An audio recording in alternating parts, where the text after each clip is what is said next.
Toy indray ny mety ho toetry ny andro eny an-dranomasina ny alahady 9 novembre amin'ny anora maraina hatramin'ny alatsinainy 20 novembre 13:02 amin'ny 9 maraina. Tsy misy ny fampitandremana any an-dranomasina na izany na tsy izany aza dia tanina foana ny rehetra mba ho mailo hatrany rehefa mivoaka miandrika. Ho an'ny morontsiraka atsinanana manomboka eo amin'ny tanjona bobaomby hatrany amin'ny tanjona angotsy. Anorana tandrifin-drahona mahalana ho avy atsimo atsinanana ny rivotra ka ho 30 hatramin'ny 7 kilometatra isan'ora. Anonja be ny ranomasina avy ny onja 1 metatra sasany hatramin'ny 2 metatra. Tanjona angotsy hatrany manoro. Andrahona mitsitokotoko ho avy atsimo atsinanana ny rivotra ka ho 9 hatramin'ny 30 kilometatra isan'ora. Adimy mpanonja nanonja be ny ranomasina avy ny onja 1 hatramin'ny 1 metatra sasany. Manoro hatrany taolanaro. Andrahona vitsy ho avy atsinanana na avaratra atsinanana ny rivotra ka ho 9 hatramin'ny 30 kilometatra isan'ora.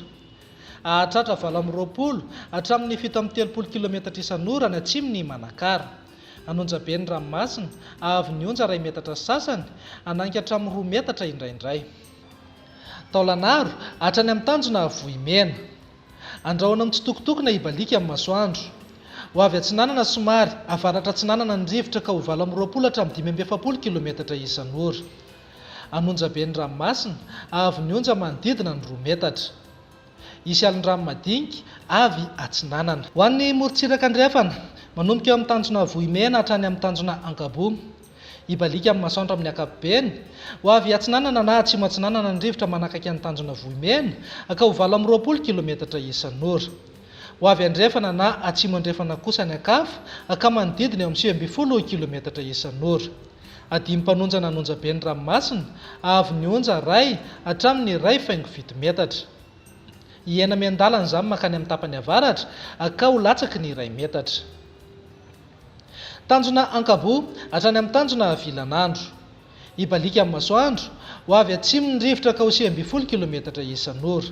Adimy mpanonja ny ranomasina avy ny onja atsasametatra hatramin'ny 1 metatra. Tanjona VINAN'NY hatrany Analalava. Andrahona mitsitokotoko iovaova ny fitsokan'ny rivotra ka ho 9 hatramin'ny 30 kilometatra isan'ora. Hotonina adimy mpanonja ny ranomasina avy ny onja 4,4 hatramin'ny 1 metatra. Ny amarana anazy eo Analalava hatrany amin'ny tanjona bobaomby. Anorana tandrifin-drahona vitsy iovaova ny fitsokan'ny rivotra ka ho 9 hatramin'ny 30 kilometatra isan'ora.